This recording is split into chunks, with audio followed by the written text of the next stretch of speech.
be shy. You should feel better now. Take care.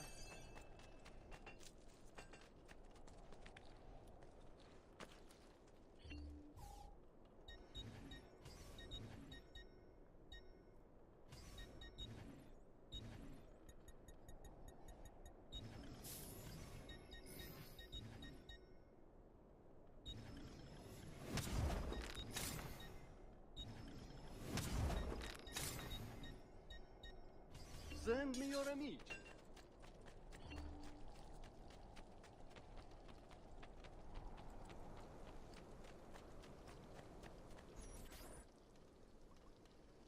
And here he is, our Campione Ezio. Oh, hey, Ezio! I see you wasted no time starting the celebration. And why not? You've done us a great service, Nipote. With Vieri dead, La Toscana will grow quiet once more. Do you know what that means? Basta lavorare. Si passa tutto il giorno a bere. E a puttane! What? It's true! Come, Ezio, walk with me. Yes, uncle. The Pazzi answer to another. A Spaniard. He is Rodrigo Borgia, one of the most powerful men in all of Europe, and leader of the Templar Order. Which makes him responsible for the murder of my father and brothers. Yes, and he will kill you too, given the chance. Then I must stand against him if I wish to be free. But not until every other Templar has fallen to my blade. Father's list will guide me. Where will you go next? Firenze. Francesco de Pazzi will share the fate of his son. A sensible next step. No doubt he intends evil for the city.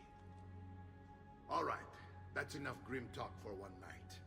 I'll be in my study if you need me. I shall read the letter my uncle gave me. Messer Francesco, I have done as requested and spoken with your son. I agree with your assessment, though only in part. Yes, Vieri is brash and prone to act without forethought. And he has a habit of treating the mercenari like playthings. I have received reports of at least 3 men being disfigured as a result. But I do not think him, as you put it, beyond repair. Rather, I believe the solution to be a simple matter.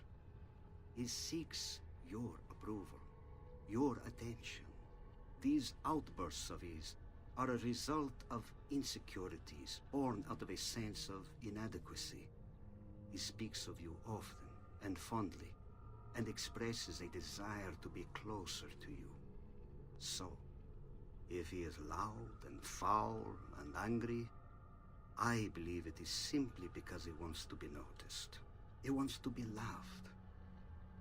Act as you see fit on the information I've given you here. But I must ask that we end this correspondence. Were he to discover the nature of our conversations, I fear what might become of me. Yours in confidence, Fra Giocondo.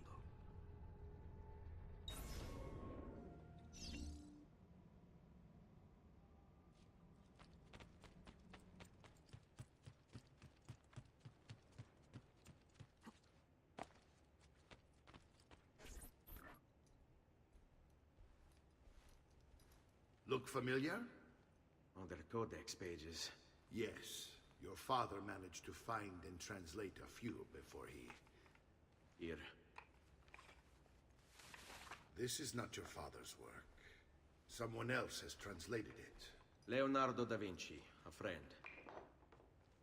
Do you see the way the words cross from one page to the next? There is something underneath it all. Some kind of map. Where is it supposed to lead?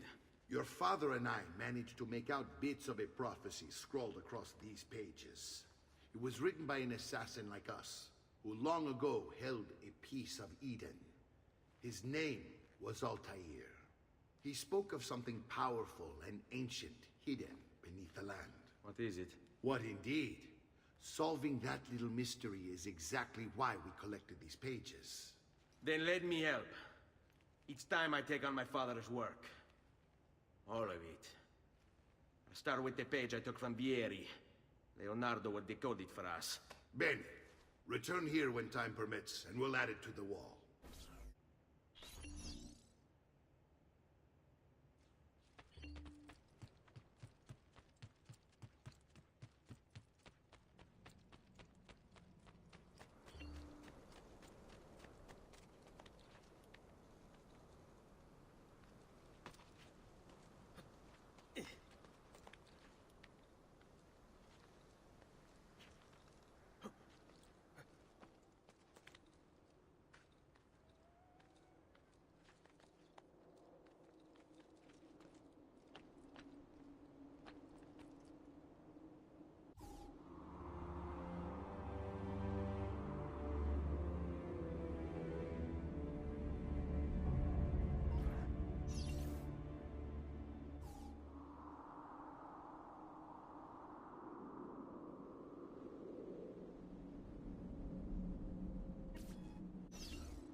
The Visconti bought 300 of my finest savings for the cap.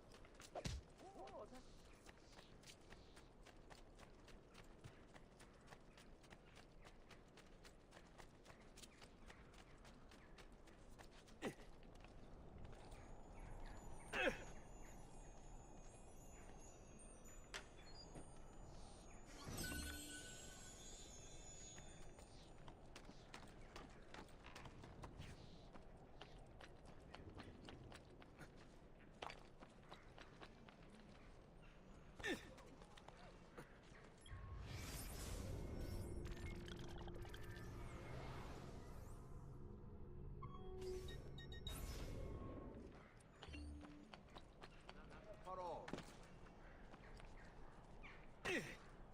He'll hurt someone pulling stunts like that.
Come, don't be shy.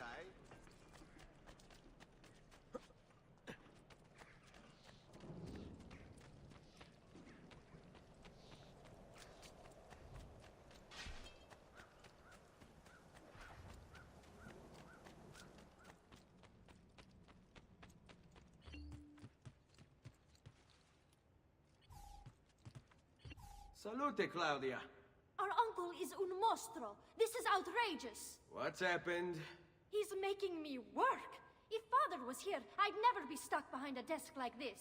And what are the terms of this supposed enslavement? Since someone decided we're going to stay here, Zio Mario suggested we try and find the money to repair the villa. Problem is, there isn't any.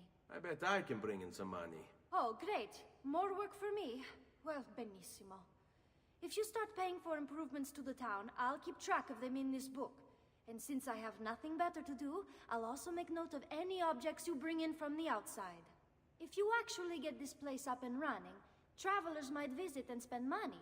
Although I doubt anyone will want to come this far out of the city. But if they do, I'll keep the money we make in this chest. You're going to have to show up to take it to the bank yourself. Because when it gets full, I'm just going to take the extra cash for myself. Capito? Deal.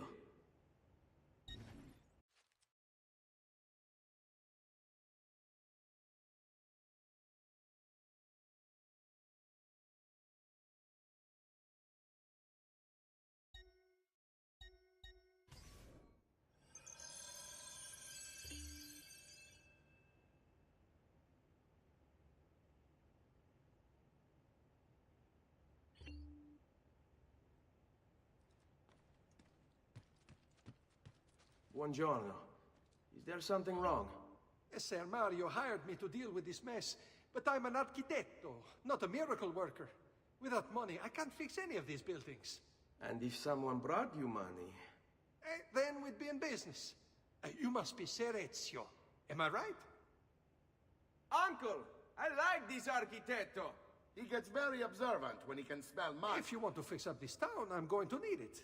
I have a price list here for new shops and renovations. Just bring me gold, make a choice, and I'll begin at once.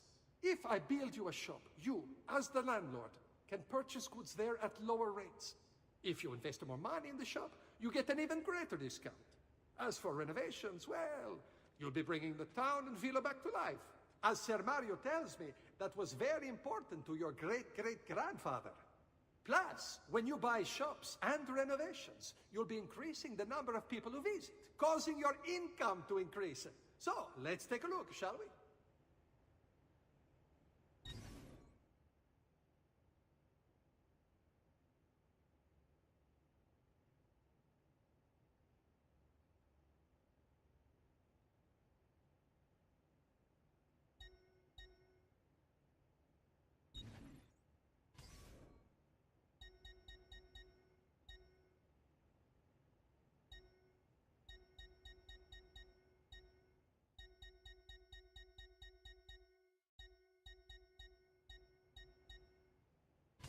Buon viaggio!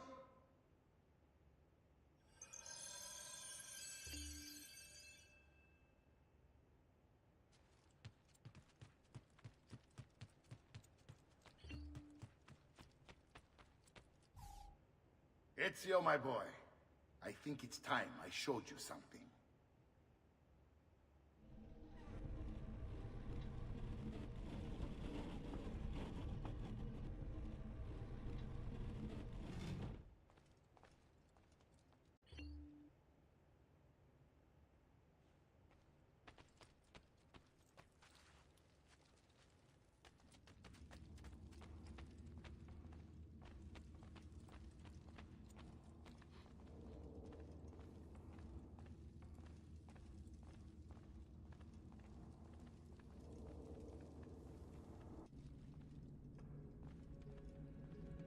This is the sanctuary. It was built by my great-grandfather to honor the memory of the Assassin Order and protect its secrets. Look around. These are the assassins who guarded the freedom of humanity when it was most threatened. And this is the armor of Altair. Little is known about Altair's life, but his armor is light and very strong. I'd give it to you, but I don't know how to retrieve it. My great-grandfather told me it would remain locked away until all its protectors were made whole. I heard rumors of crypts located throughout Italia, hidden tombs filled with treasure, where these six were moved centuries ago. Maybe they have something to do with it. In my younger days, I sought the six myself, with no success. Perhaps you will have better luck. In order to achieve perfect synchronization with Ezio, you have to get that armor.